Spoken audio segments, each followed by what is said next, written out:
During the afternoon session of the 2020 budget debate, Honourable Member Dr. Vishwa Mahadio, representing the government's business in the National Assembly, posited that the previous budgets, in which the APNU AFC government boasted of creating a good life for Guyanese, instead saw the increase of taxes on a number of basic commodities, while they also removed the $10,000 cash grant for school-aged children, as well as subsidies for water and light.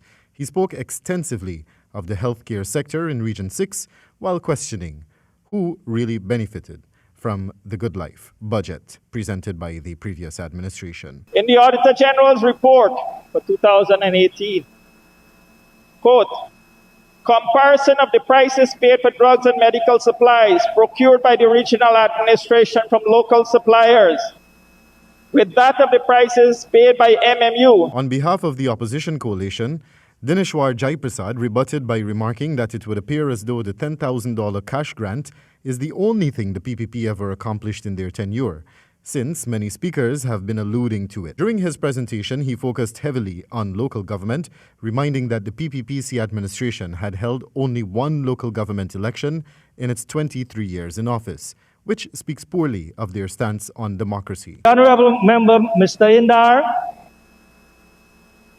the Honourable Minister, who said yesterday that APNU AFC took away the 10,000 grant from the people. I wish to tell this Honourable House that the $10,000 grant was a one-shot and done. And the APNU AFC government did not believe in one-shot and done. So the APNU AFC government moved the minimum wage from 35,000 to 70. And if my mathematics... Barry Ramsaran, representing the government faction in the National Assembly, meanwhile, utilized his time allocated to scold and chastise a number of opposition members, opining that they will remain on that side of the House for a very long time. We put aside that one of your younger members, but I advise, I know you do this, give him a little talk. How to fact check, I think that's a fancy term they're using now. Facts check over ABC and CNN and so on, facts check. And they're doing it a lot with Mr. Trump.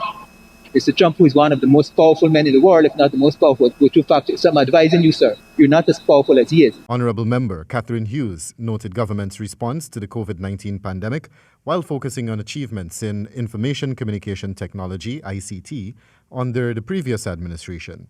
He highlighted that it would appear that Guyana might be returning to days when mass killings and disrespect to women were the order of the day under the PPP regime. Mr. Speaker, one would have hoped that Budget 2020 would be transformational, that it would achieve all that the previous government failed to do in these 4 long years. Yes, I'm being sarcastic.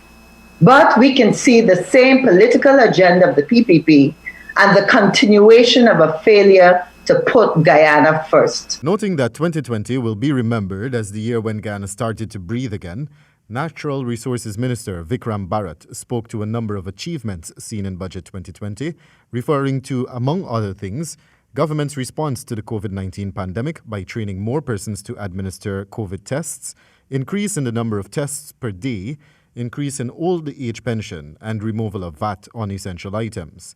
The minister noted that the opposition coalition had repeatedly said that the 2020 budget was copied by the PPPC administration, yet they condemn it. He further spoke to reduction of energy by 50%. Mr. Speaker, let me remind the opposition benches that our manifesto is a 5-year plan, not a 1-month plan. It is a 5-year plan. But I know, like many Guyanese, you have high expectations now too, because you are seeing what we can do.